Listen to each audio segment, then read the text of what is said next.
Bonjour, Charles Saint-Maurice, je suis enseignant et aussi auteur et conférencier. Un de mes sujets de prédilection, c'est les élèves qui ont certains problèmes de comportement à l'école. Et qui dit problème de comportement à l'école a souvent un problème de comportement à la maison. Un sujet qu'on entend souvent parler, c'est l'impulsivité, qui est un trait qu'on peut parler de trouble d'opposition, de déficit d'attention et d'hyperactivité, mais qu'on peut simplement aussi parler en tant qu'impulsivité. Quelqu'un qui est impulsif. Alors, un enfant impulsif, c'est un enfant qui prend des décisions rapidement, qui peut faire des mauvaises décisions la plupart du temps parce qu'il ne pense pas nécessairement aux conséquences avant de prendre sa décision. Ça peut être un enfant qui peut être blessant dans ses paroles et ses gestes parce qu'il agit sous le coup de l'impulsivité. Ça peut être aussi quelqu'un qui est brouillon dans ses travaux parce qu'il veut terminer vite pour faire quelque chose d'autre ou parce qu'il est plus ou moins intéressé. Quelqu'un qui répète souvent les mêmes erreurs parce que c'est un enfant qui réfléchit pas beaucoup. Alors, oh non, la dernière fois j'ai fait ça, non, on y pense pas beaucoup. Alors voici l'impulsivité. Il y a trois façons d'agir sur l'impulsivité. Il y a comment prévenir l'impulsivité.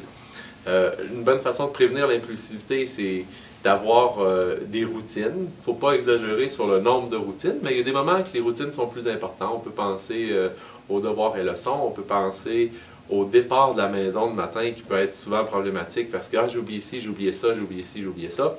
Et on peut aussi penser à tout ce qui entoure les repas, là, parce que souvent c'est une dynamique familiale, puis quelqu'un qui éclate cette dynamique-là, ça a des répercussions sur beaucoup de monde. Alors, avoir des routines, si c'est avec un enfant qui est plus jeune, une bonne façon, ça peut être d'avoir des petites vignettes qu'on colle un aimant derrière. On peut les afficher au frigidaire ou dans un autre endroit où est-ce que c'est aimanté. Comme ça, on est conscient de la routine, puis l'enfant peut référer à ça. Ça diminue un peu nos paroles de parents, puis ça rend important ce qu'on dit. Ça, c'est une bonne façon d'aider un enfant impulsif, c'est de diminuer ce qu'on dit, de le dire une fois clairement, puis de ne pas l'entourer de plein d'autres consignes. Une bonne façon aussi d'intervenir sur l'impulsivité, c'est au moment où est-ce qu'on sait que ça peut être proche d'un moment où est-ce que l'enfant va être impulsif parce qu'il répète souvent les mêmes erreurs dans ce moment-là, c'est de ne pas décider pour lui, mais c'est de faire un petit peu, prendre un peu l'emprise sur sa prise de décision, puis lui suggérer ce qu'il peut prendre comme décision, en suggérant aussi le mauvais choix, mais en lui affichant aussi ça va être quoi les conséquences. Ça peut être des conséquences naturelles ou des conséquences qu'on a décidées. Les conséquences naturelles, je pense à...